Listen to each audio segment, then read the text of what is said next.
Então,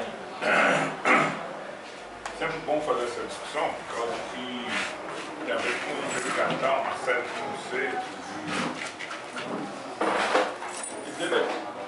conceitos, história, memória, esse negócio todo que a gente está discutindo.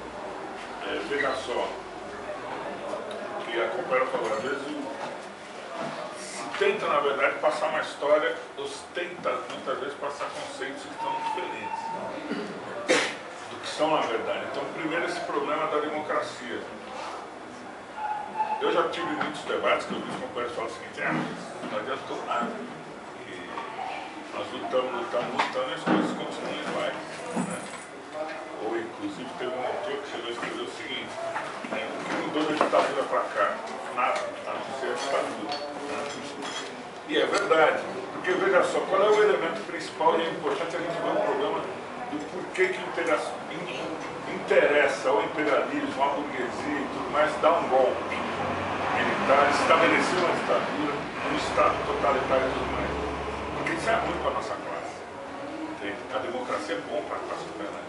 E a democracia é uma conquista da classe operária. Em que sentido? Se nós estivéssemos numa ditadura, nós não podíamos estar no século XX. Certo? Então, e a classe operária aprende nas suas vidas. Né? Ela aprende com as exposições, aprende com os seus livros. Por exemplo, na ditadura, era proibido a venda de livros marxistas. Na ditadura era praticamente não, era proibido os livros sobre política.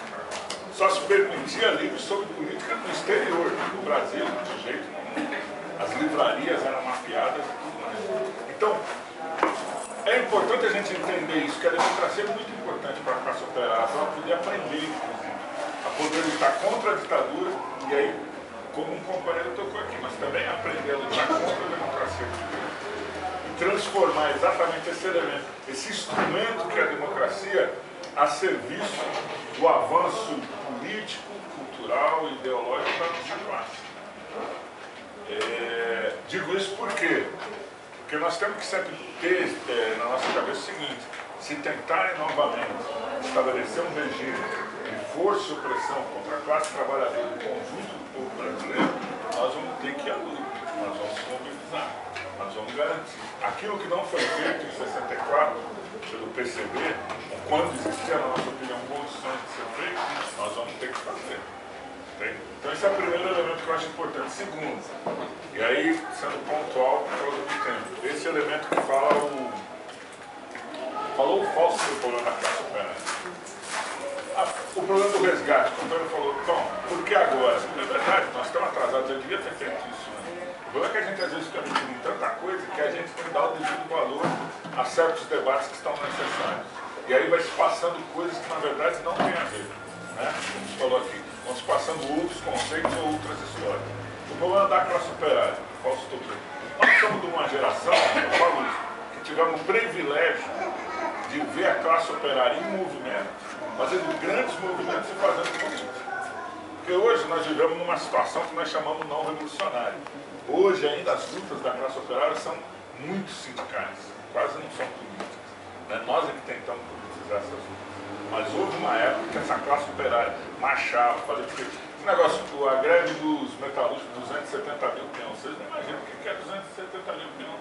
Né? Em greve, cada piquete juntava 10 mil operários. E saía pela rua e era o seguinte, aqui, num sentido é parecido, eu vi um pouco aqui a outra greve da construção civil aqui em Fortaleza, era aquilo.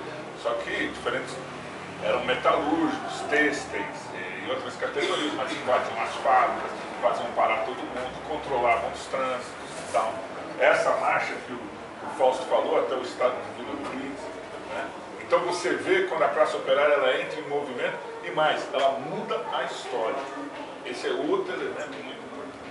E como nós dissemos aqui, tudo bem os companheiros da luta armada, valorosos e tal, agora foram derrotados pela ditadura. Até 1974 se acabou com a luta armada no Brasil. Teve momento errado, né? Porque era a época do chamado milagre econômico e método também errado. Né? A partir de 77, por isso nós localizamos o problema da crise do petróleo e a crise econômica mundial, elementos importantes também, porque nós podemos estar prestes a entrar numa nova crise econômica mundial. Isso vai ter consequência na política brasileira, porque se aumenta a exploração da classe trabalhadora. Quando aumenta a exploração da classe trabalhadora, existe processo que começa de mobilização e de politização da classe. Por exemplo, greve geral na Europa, né? Dia 14 aí, antes de ontem, greve geral em 4 países na Europa. Isso é fantástico. Outro elemento, às vezes, se fala, crescimento do partido. Eu estava até juntando os dados. Vocês imaginam o seguinte, a Liga Operária foi fundada em 74 com 4 militantes, 6 militantes, está na discussão lá. Bom, quando chegou a 76, foi para 200 militantes. 78, 300, 400 militantes. Em 1980, não. Então, uma organização que foi dando saltos na sua construção. Então, você hoje tem uma organização em Portugal com 100 militantes, com uma política correta, numa situação revolucionária, essa organização em curto prazo é 300, 500, 600 mil militantes. E é isso que está colocado lá. Agora, se nós estamos hoje no Brasil, uma organização revolucionária que o PSTU, com cerca de 2.000 militantes, 2.500 militantes a nível nacional, uma situação revolucionária pode levar essa organização a dar um salto a 5.000, 10.000 militantes e cumprir um papel completamente diferenciado nesse processo de ascenso da classe trabalhadora. Isso são lições, é isso que eu falo, que você aprende com o passado, que aconteceu. Não é que, porra, é um discurso para ver se a turma fica animada para militar. Não é isso, ouve isso. Entende? É isso que o Zé fala. Essa história do PT. Você, com uma política certa, uma pequena organização, desencadeia forças. Isso é possível ser feito. Entende? Aconteceu. E é possível acontecer de novo. Então, esse problema do resgate tem a ver também com a luta futura.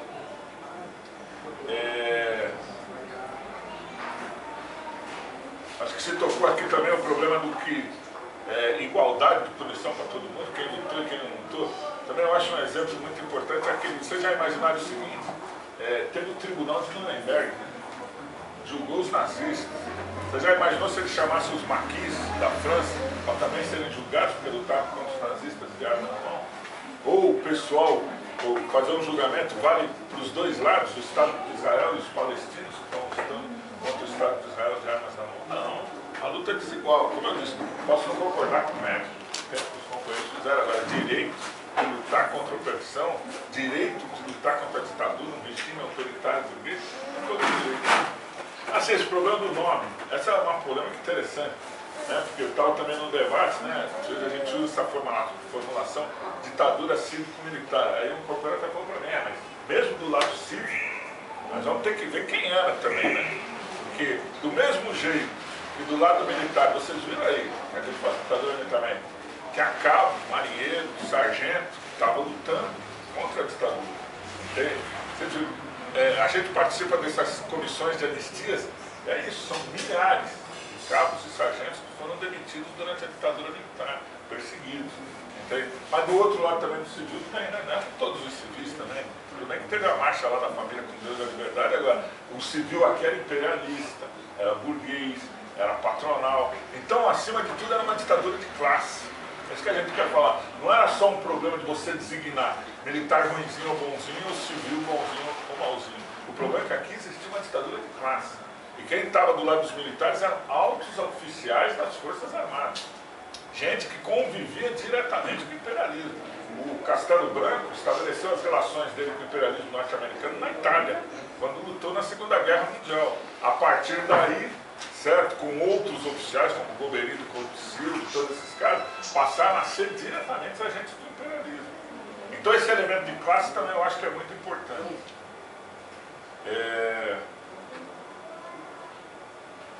Bom, por fim eu queria falar esse negócio da Comissão da Verdade. Que eu digo, é uma campanha que é chave para nós, por causa disso. Primeiras limitações, né? Já falou da obrigação, inclusive, do PT e particularmente da Dilma, né? Que foi presa e torturada. Também estava num debate, teve um companheiro que falou o seguinte: eu não acredito que a Dilma foi torturada, porque não é possível. Se ela tivesse, se ela tivesse, ela fazer uma. Eu falo, infelizmente, né, na política não é assim, né? E vamos dar um exemplo histórico, o próprio Prestes, né? Que foi torturado pela ditadura de Vargas, teve a sua companheira Olga Benária entregue dos nazistas e depois foi fazer campanha constituinte com Vargas, certo? Que apoiou Vargas para a presidência da República. A política, infelizmente, certo? Às vezes supera qualquer coisa. E também num outro debate aí com o Idibaldo Piveta, né, um advogado de direitos humanos, foi o que defendeu a direção da Convergência Socialista em 78 e tal. Ele fez um discurso que eu achei muito interessante. Ele é petista, apoia a Frente Popular, né, estava perguntando se é tudo. Ele falou o seguinte: olha, eu proponho o seguinte, tudo bem, o governo não quer acabar com os aparatos de repressão todos e tal. Então eu pediria a Dilma para acabar com um, né? A BIM, porque ela entra todo dia, não pode ser, ela entra no Palácio do Governo todo dia. E continua a BIM funcionando, fazendo seguimento aos movimentos sociais e às organizações de esquerda. E ela passa pela sala da BIM antes de chegar na sala dela. Pelo menos essa ela podia se indignar de falar o seguinte: pelo menos no meu caminho não vai funcionar. Entende? Não, e é verdade, porque é um grau assim, porque veja só, os aparatos de repressão continuam funcionando. Entende? É aquilo, tudo bem. A democracia foi uma conquista, mas eles continuam. É isso que se fala, a polícia militar. A polícia militar foi construída em 1968, em cima com a ideologia da doutrina de segurança nacional, que significa o seguinte: o inimigo está aqui dentro, não está lá fora. Certo? E o inimigo está aqui dentro. Na época era o pessoal que estava na luta armada. Acabou a luta armada, então quem é o inimigo? É a população pobre, que mora nas favelas, que mora na periferia. E esse pessoal é morto sistematicamente. E a manutenção dessa instituição da polícia militar, volto a dizer, interessa para a burguesia. Entende? Porque vocês já imaginaram pensar o seguinte: que a polícia militar do estado de São Paulo é o segundo maior exército da América Latina, depois do exército brasileiro. A segunda maior tropa em termos de gente, são 100 mil policiais militares. Aí até também o pessoal comenta, né, e falam que o povo brasileiro é pacífico.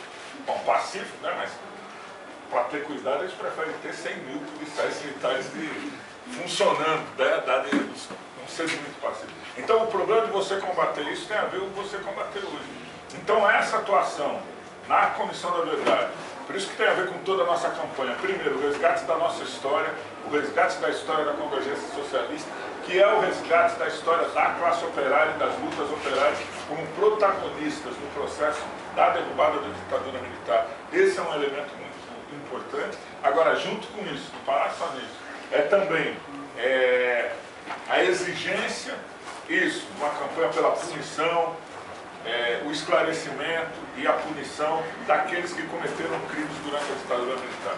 Falando dos agentes do Estado, voltamos a tocar no problema dos grandes empresários que financiaram, que é aquilo que foi dito. E alguns companheiros falam, hoje em dia, eu fico impressionado com esse negócio, né? Porque parece que a democracia é a lei da ficha limpa, né? Eles falam uma grande conquista. Na verdade, houve uma luta da classe para conquistar a democracia. Aí eu fico pensando assim, por exemplo, o pessoal fala, o PSDB não pode participar de debates, porque é nanico, certo? Tudo bem, podemos ser nanico, mas nós lutamos contra a ditadura. E se existe democracia nesse país, se existe eleição para presidente nesse país, foi uma conquista da luta dos militantes, não só da Convergência, mas de todas as organizações do movimento operário. E agora, quem nos impede a participar do debate? A Globo. E a Globo estava do que lado na ditadura? Estava apoiando a ditadura, sustentando a ditadura, ganhou muito dinheiro com a ditadura, certo? Passou a ser a grande emissora da ditadura militar. Então, quer dizer, é uma inversão de valores, né? E aí eles falam, vocês não podem participar do debate, certo? Então, quem construiu a festa e quem é responsável por isso. Então, eu acho que essa é uma campanha também que é fundamental. Então, eu encerro com isso. Eu acho que esse é um projeto, volto a dizer, ele não está acabado por causa do nosso atraso. Inclusive, em todo lugar que a gente vai, a gente pede colaboração no seguinte sentido, da elaboração mesmo, entende? Porque veja só, nós queremos isso, lançar o livro da história da Convergência. Então eu estava num debate lá no ABC, o pessoal falou, mas tem que incluir São Caetano também, porque nós em São Caetano, vocês não falam de São Caetano, da luta da Convergência. Já, né? Não, por isso, aí aqui tem o Cariri. Na verdade, nós precisamos juntar isso.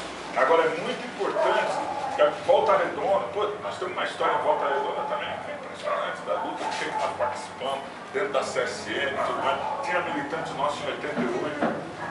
Voltando a esse negócio da Comissão da Verdade, porque eu acho que nem todo mundo sabe o seguinte. Volta Redonda, por exemplo, dizem que a Constituição que estabeleceu a democracia no Brasil é de outubro de 88, por isso eles falam anistia até 88. Pois é, só que Volta Redonda foi invadida em novembro pelo Exército e foram assassinados 3 operários dentro da siderúrgica. E aí fala o seguinte, então vamos abrir os arquivos. Quem mandou o Exército invadir a CSN? Não querem abrir, por quê? Porque porque o Sarney, possivelmente, como era presidente da República, comandante em chefe, foi quem deu a ordem para o Exército invadir a CSN. E o Sarney não quer que abra os arquivos, para não mostrar nem a vinculação dele com a ditadura. Então existe gente interessada também nesse problema dos arquivos. Então, mas essa história toda, nós temos que reconstruir. Então, inclusive, nós estamos chamando os companheiros que queiram participar, e tal, que tenham textos, que tenham materiais, que tenham parte da história, para a gente recuperar isso. Porque, de fato, nós queremos essa parte da reconstituição da história. Segundo, entrar, de fato, nessa campanha da exigência da verdade e da punição aos agentes de Estado que cometeram crimes na época da ditadura. Isso é fundamental, porque, como foi dito aqui, não é revanchismo, não é o problema do passado, mas sim é combate à impunidade. Ao combate à impunidade que também existe hoje dentro do Estado brasileiro. Bom, espero que tenha ajudado.